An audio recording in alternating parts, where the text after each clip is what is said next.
गए, लग जाए धूप रूप सूख जाए, लग जाए धूप रूप सूख जाए। बुझने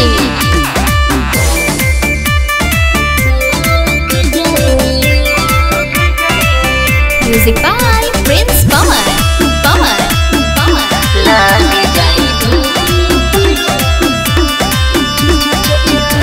चैत के घाम हमर चाम काटी करिया, तहराए पिया तनिको बाटे ना फिक्रिया। साचो नु हमर बॉडी के ब्यूटी खराब हो जाए, होया मुझे को ढंग दाग हो जाए। बुझ के लुगा में धूप जाए, लग जाए धूप रूप सूख जाए, लग जाए धूप रूप सूख जाए।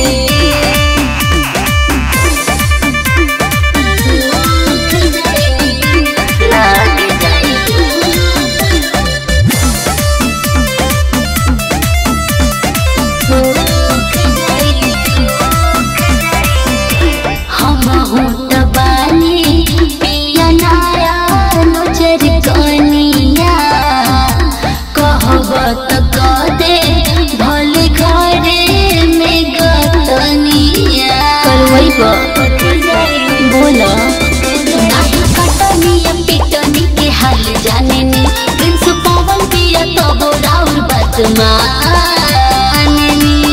ताकि ढोली से रौरा न रूठ जाए, लग जाए धूप रूप सूख जाए, लग जाए धूप रूप सूख जाए, लग जाए धूप रूप सूख जाए, लग जाए धूप।